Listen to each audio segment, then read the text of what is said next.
말씀 씨앗을 심어요. 사랑하는 친구들, 말씀 씨앗 시간이에요. 오늘 말씀은 마태복음 13장부터 14장까지 말씀이에요. 다 함께 말씀 씨앗 심을게요. 마태복음 13장. 그날 예수님께서 집에서 나와 호숫가에 앉으셨습니다. 많은 사람들이 예수님의 주위에 몰려들었습니다. 그래서 예수님께서는 배에 올라가 앉으셨고 사람들은 호숫가에 그대로 서 있었습니다. 예수님께서 사람들에게 많은 것을 비유로 말씀하셨습니다. 농부가 씨를 뿌리러 나가 씨를 뿌리는데 어떤 씨는 길가에 떨어졌다. 그러자 새들이 날아와 씨를 모두 먹어버렸다. 어떤 씨는 흙이 별로 없고 돌이 많은 곳에 떨어졌다. 곧 싹이 났지만 흙이 깊지 않아서 해가 뜨자 시들어 버렸고 뿌리가 없어서 곧 말라버렸다. 어떤 씨는 가시덤불에 떨어졌다. 가시덤불이 자라서 그 씨를 자라지 못하게 하였다. 어떤 씨는 좋은 땅에 떨어졌다. 열매를 맺었는데 어떤 것은 100배, 어떤 것은 60배, 또 어떤 것은 30배의 열매를 맺었다. 귀 있는 사람은 들어라. 제자들이 예수님께 와서 물었습니다. 왜 사람들에게 비유로 가르치십니까? 예수님께서 대답하셨습니다. 너희들에게는 하늘나라의 비밀을 아는 것이 허락되었으나 다른 사람들에게는 그렇지 않다. 가진 사람은 더 많은 것이 주어져 풍부해질 것이다. 그러나 가진 것이 없는 사람은 있는 것마저 빼앗길 것이다. 그래서 내가 비유로 사람들에게 말한다. 그들은 보아도 보지 못하고 들어도 듣지 못하고 이해하지도 못한다. 따라서 이사야의 예언이 이 사람들에게 이루어지는 것이다. 너희는 들어도 깨닫지 못할 것이고 보아도 알아보지 못할 것이다. 이 백성들의 마음이 둔해졌고 귀는 듣지 못하고 눈은 감겨 있다.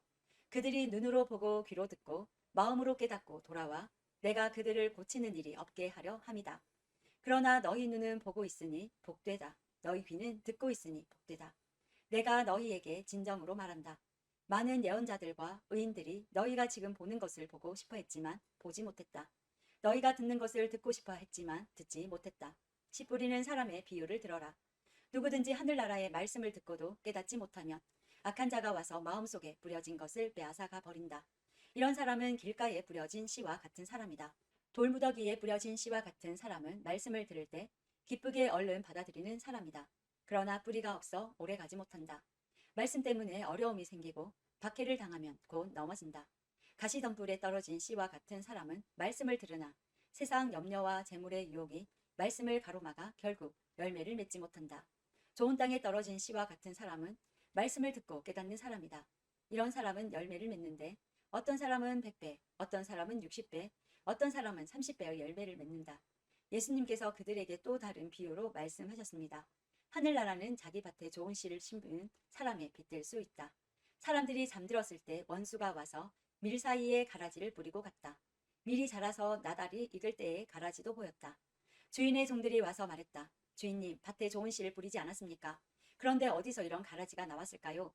주인이 대답했다. 원수가 그랬구나. 종들이 주인에게 물었다. 저희가 가서 가라지를 다 뽑아 버릴까요? 주인이 대답했다. 아니다. 너희가 가라지를 뽑을 때에 밀도 함께 뽑힐라.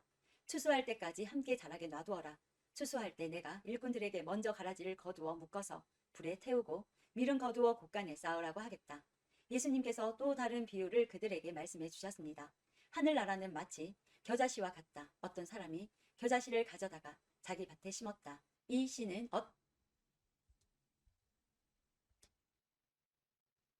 이 씨는 다른 어떤 씨보다도 작다. 그런데 이것이 완전히 자라면 다른 어떤 풀보다도 더 큰 식물이 된다.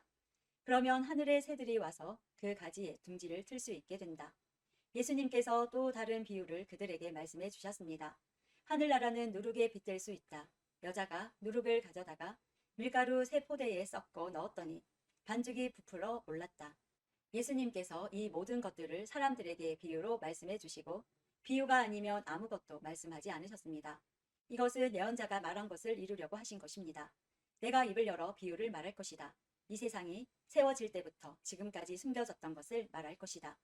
그때 예수님께서 사람들에게서 떠나 집으로 들어가셨습니다. 제자들이 예수님께 와서 말했습니다. 밭에 난 가라지의 비유에 대해 저희들에게 설명해 주십시오. 예수님께서 대답해 주셨습니다. 밭에 좋은 씨를 뿌리는 이는 인자이다. 그리고 밭은 세상이다. 좋은 씨는 하늘나라의 모든 아들들이다. 가라지는 악한 자의 아들들이다. 그리고 나쁜 씨를 심은 원수는 마귀이다. 추수 때는 세상의 마지막 날이다. 추수하는 일꾼들은 천사들이다. 가라지는 다 뽑혀서 불에 태워지는 것 같이 세상의 마지막 날에도 그렇게 될 것이다.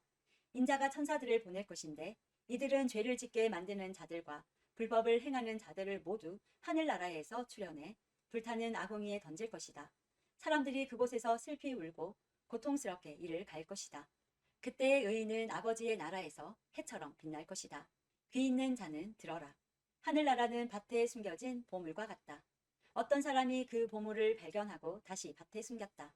그는 매우 기뻐하며 돌아가서 가진 것을 모두 팔아 그 밭을 샀다. 또한 하늘나라는 진주를 찾는 상인과 같다. 아주 값진 진주를 발견하자 그 사람은 가서 가진 것을 모두 팔아 그 진주를 샀다. 또한 하늘나라는 호수에 던져 온갖 종류의 고기를 잡은 그물과 같다. 그물이 가득 찼을 때 어부들은 바닷가로 그물을 끌어당겼다. 그들은 앉아서 좋은 물고기는 바구니에 담고 나쁜 것들은 던져버렸다. 세상 끝날에도 이렇게 될 것이다. 천사가 와서 의인들 가운데서 악한 사람들을 구별하여 낼 것이다. 천사가 그들을 불타는 아궁이에 던질 것이다. 사람들이 그곳에서 슬피 울고 고통스럽게 이를 갈 것이다. 너희가 이 모든 것을 이해하겠느냐? 제자들이 예라고 대답했습니다.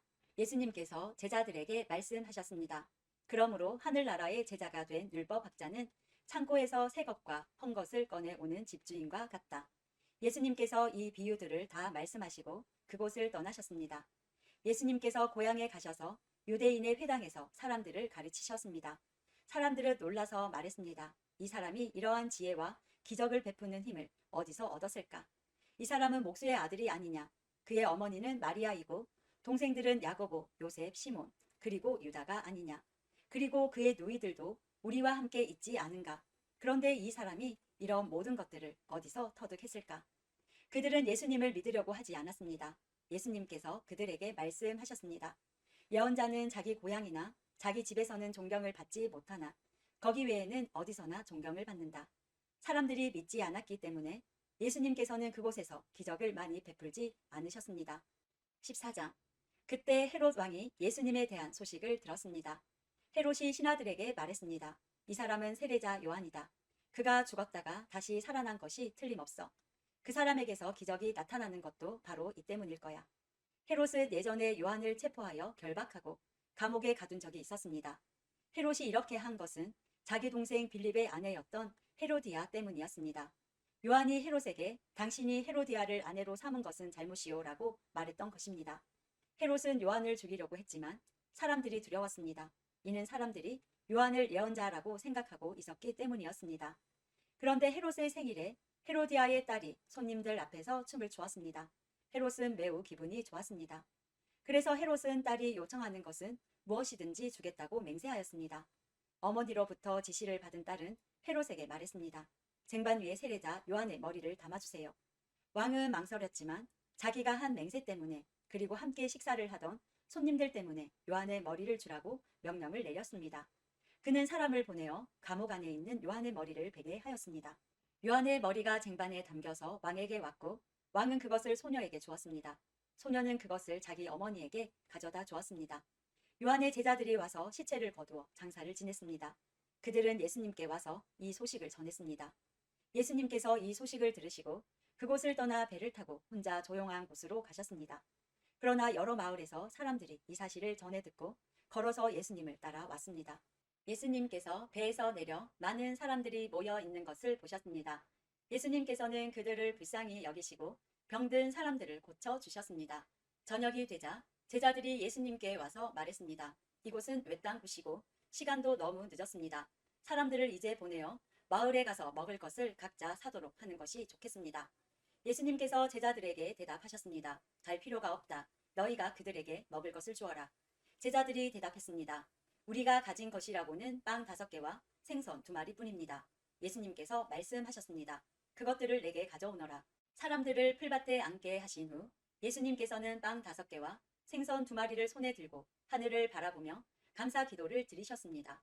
그 다음에 제자들에게 그것들을 떼어주셨고 제자들은 그것을 사람들에게 나누어 주었습니다.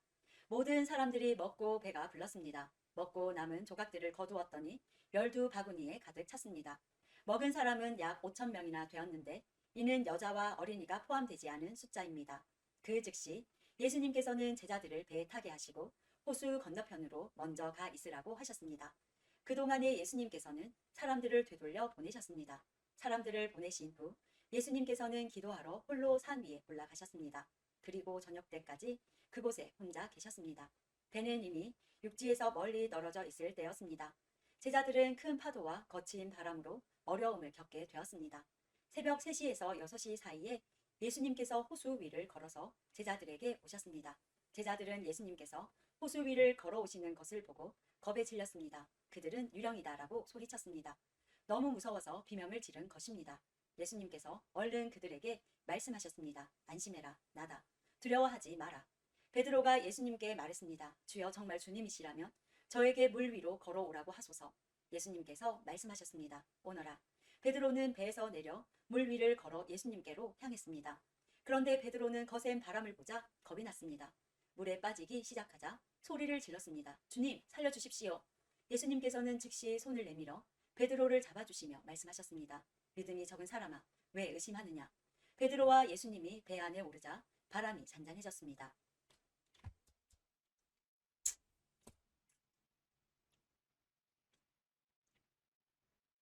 배 안에 있던 사람들이 예수님께 경배하며 말했습니다. 주님은 분명히 하나님의 아들이십니다. 예수님과 제자들은 호수를 건너 게네사렛이라는 곳에 이르렀습니다. 그곳 사람들이 예수님을 알아보았습니다. 그들은 근처에 있는 모든 지역으로 사람들을 보내어 환자들을 예수님께 모두 데리고 왔습니다. 이들은 예수님의 옷깃에라도 손을 대게 해달라고 매달렸고 손을 댄 사람들은 모두 병이 나았습니다. 오늘도 말씀 씨앗 모두 잘 심었어요. 우리 내일 또 만나요.